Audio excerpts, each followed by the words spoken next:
ഈ യോഗദണ്ഡും രുദ്രാക്ഷമാലയും അറ്റകുറ്റപ്പണികൾ നടത്താൻ വേണ്ടി ശ്രീകോവിൽ നിന്ന് പുറത്തെടുത്തിട്ടുണ്ട്. ശബരിമല അയ്യപ്പസ്വാമിയുടെ യോഗദണ്ഡും രുദ്രാക്ഷവും പുറത്തേക്ക് കൊണ്ടുപോയ എന്നുള്ള സംശയം ജനിപ്പിക്കുന്ന ഒരു വാർത്ത ഇപ്പോൾ പുറത്തു വരുന്നു.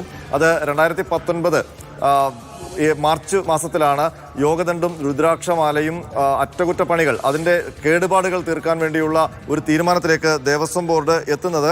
അതിന് പണിക്ക് ചുമതലപ്പെടുത്തിയിരിക്കുന്നത് ജയശങ്കർ പത്മൻ എന്ന വ്യക്തിയാണ്. ആ ജയശങ്കർ പത്മൻ എന്ന് പറയുന്ന വ്യക്തി അന്നത്തെ ദേവസ്വം ബോർഡ് പ്രസിഡന്റ് എ പത്മകുമാറിന്റെ മകനാണ്. അതായത് എ പത്മകുമാർ ദേവസ്വം പ്രസിഡന്റായിട്ട് തിരുവിതാംകൂർ ദേവസ്വം പ്രസിഡന്റായിട്ട് ഇരിക്കുമ്പോൾ അദ്ദേഹത്തിന്റെ മകനെ തന്നെയാണ് ശബരിമലയിലെ ഏറ്റവും അമൂല്യമെന്ന് കരുതുന്ന രണ്ട് കാര്യങ്ങൾ, അത് ശബരിമല ശ്രീധർമ്മശാസ്താവിൻ്റെ രുദ്രാക്ഷമാലയും യോഗദണ്ഡുമാണ്. നമുക്കറിയാം, അവിടുത്തെ ശബരിമലയിലെ പൂജകൾക്ക് ശേഷം നടയടയ്ക്കുമ്പോൾ സ്വാമിയെ ഭസ്മം പൂശി യോഗദണ്ഡും രുദ്രാക്ഷമാലയും ധരിപ്പിച്ച് സന്യാസി രൂപത്തിലാണ് ഇരുത്തുന്നത്. സന്നിധാനത്തിന് പുറത്ത് ഒരു കാരണവശാലും കൊണ്ടുപോകാൻ പറ്റാത്ത രണ്ട് കാര്യങ്ങളാണ് യോഗദണ്ഡും രുദ്രാക്ഷമാലയും. അപ്പോൾ സന്നിധാനത്ത് വെച്ചാണ് ഇതിൻ്റെ അറ്റകുറ്റപ്പണികൾ നടന്നിരിക്കുന്നതെന്ന് അല്ലെങ്കിൽ സ്വർണം ചുറ്റൽ നടന്നിരിക്കുന്നത് തെളിയിക്കാൻ ദേവസ്വം ബോർഡിൻ്റെ കയ്യിൽ യാതൊരു രേഖയുമില്ല. മാർച്ച് മാസത്തിൽ ഉത്തരവിടുന്നു.